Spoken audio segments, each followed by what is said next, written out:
Hello everyone, I'm Casey. I'm on Epic's Interoperability team, and we are all here excited today to show you various different integrations as we walk through the newborn experience. So to set the stage for our demo, I'd like to introduce you to our patient, Maya. I have her chart open here. She is currently admitted to the hospital anticipating the birth of her daughter.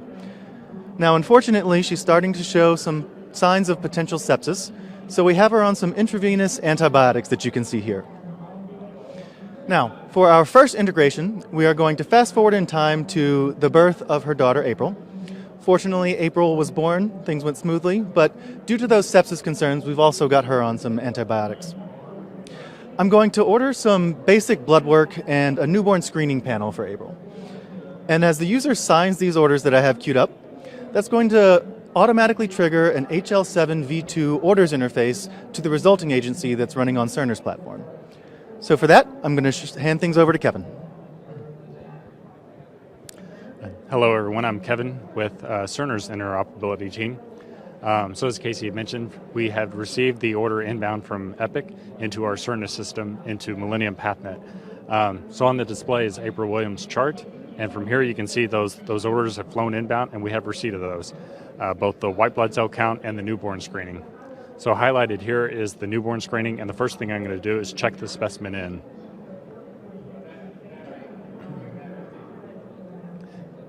I'll log in the specimen here by entering in the accession number. It's got the container details, some order information, collection date and time. From here, the specimen has been logged in. This provides a tracker to the mechanism, indicating that we have receipt of the order, and the specimen is in our in-house lab, ready to be set and transferred to the state for reporting.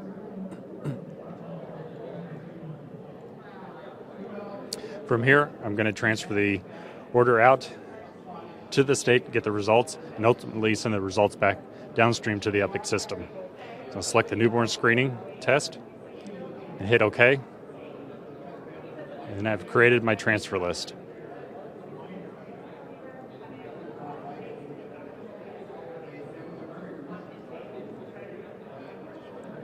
From here, April Williams is displayed in the transfer specimens application. With the hit of transfer, it sends it out to the state for reporting. Once those results are returned, Cerner will take those and receive those inbound and send them back to the Epic system. All right, thank you very much. So switching gears back to the EHR here, in the same way that the orders went from the EHR to the resulting agency, so do the results come back from the lab to the EHR. So we can see the results here filed directly into the patient's chart for the provider to use. So fast forwarding again to our next integration, we're going to move on to discharging Maya and April. So if you remember, Maya was on those intravenous medications, and we are ready to send her home, but we want to continue those medications. So for that, we're going to include a referral for home health care, and that home care is going to be provided by Brightree. So in this referral to Brightree, we are using the XDR standard and direct messaging to send a CCD document that contains both the discrete coded information for the computer to read, as well as a free text narrative for end users to read. This will include an entire summary of the patient's care here in our system so that the home health users can pick up right where we left off. And with that, I'll hand things over to Amy.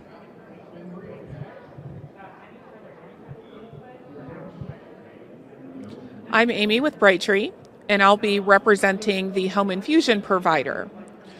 So on the screen, what's going to happen is a new prescription for home infusion for Maya is going to be received by that home infusion provider via direct secure message. The information is going to land in the referral management work list within the home infusion provider's Brightree database. The referral is now considered a continuity of care document and includes Maya's information such as demographics, insurance, and medication history, along with the home infusion therapy being prescribed. The provider is going to access that referral on that referral management work list, and they can review the summary of care document that has come over as you see on the right side of the screen. Within that summary tab of the CCD will be broken down with hyperlinks taking you to that section of the referral, making the document extremely easy to review. When this referral comes into the Brightree system, it will be put through a matching process and will automatically associate the appropriate patient in the provider's Brightree database.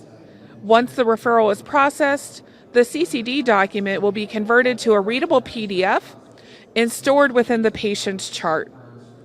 Additionally, a sales order can be created at this point to help collect appropriate authorizations or gather other documentation so the pharmacist can dispense MIAS therapy in a timely fashion and schedule her visit with the nurse.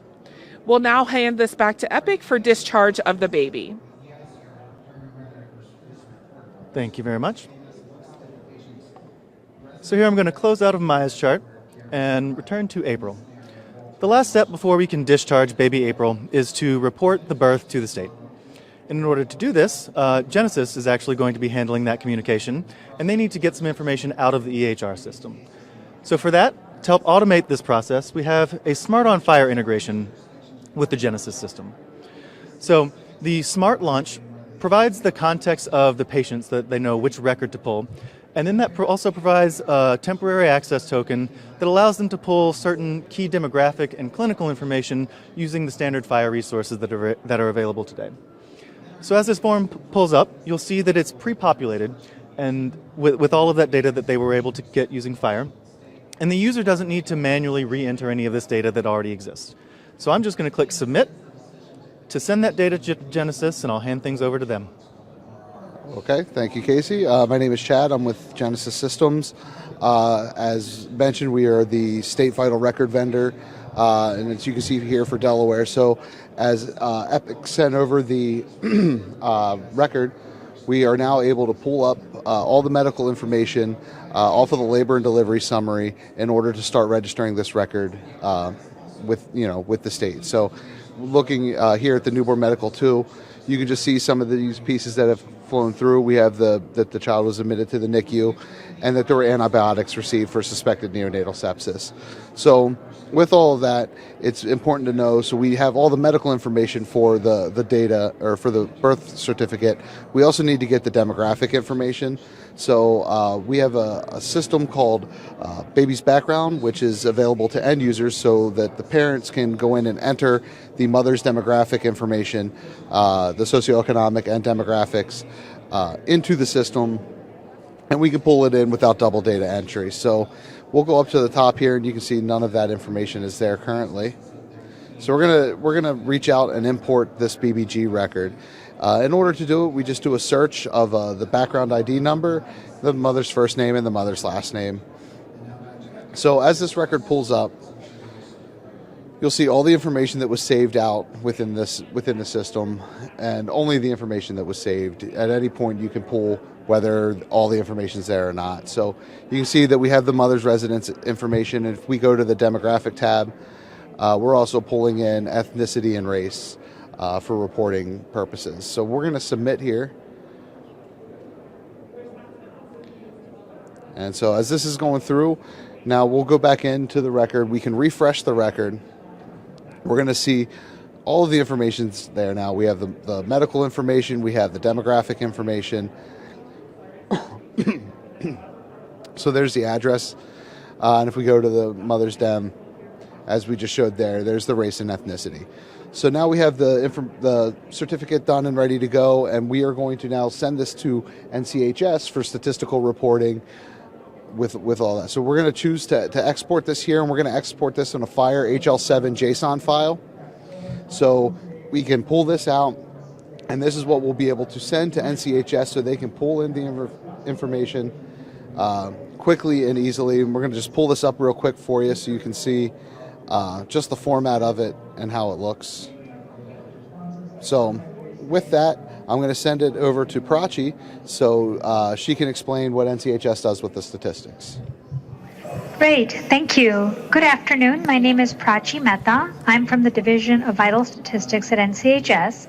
And today, with my colleague Ronik Bene, we will demonstrate the application and use of birth information to support the National Vital Record System in the context of public health reporting. While we won't be showing anything from a systems view, we want to mention that the National Centers for Health Statistics receives birth report information, like the one from Delaware, daily, and these birth data are sent to NCHS and they contribute to key birth statistics. Data collected from a birth certificate not only supports counts or the number of births, but these data are used to calculate other types of statistics such as fertility rates, prenatal care information, and percentage of preterm births. Additionally, to support interoperability between EHRs and electronic birth registration systems, NCHS has developed a birth and fetal death HL7 FHIR implementation guide in collaboration with jurisdictions and their EBRS vendors. Here is a view of what the BFDR implementation guide looks like. One example of an important birth item, which is very widely used to inform public health, is the obstetric estimate of gestation from which the preterm birth rate is derived. Preterm birth, which is defined as infants born at less than 37 weeks of gestation, is associated with high risk of infant death and other poor newborn outcomes. Trends in the U.S. preterm birth rate are monitored closely, as are trends by state and maternal race, as well as Hispanic origin. In the 1990s, in response to rising preterm birth rates based on vital statistics birth data, the March of Dimes began a national campaign to lower prematurity rates across the country. Perhaps in part as a result of the March of Dimes efforts, the U.S. preterm birth rate declined 8% between 2007 and 2014. Unfortunately, the rate began to rise through 2019. Provisional birth rate data show a decline in the rate during the 2020 pandemic year to 10.09.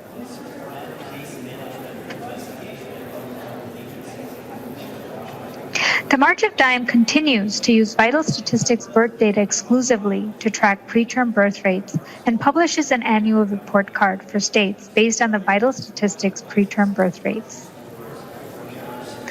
This concludes this interoperability showcase that demonstrates the value of having end-to-end interoperable systems that facilitate data flow, starting from the healthcare providers and ending with public health systems. Thank you for attending.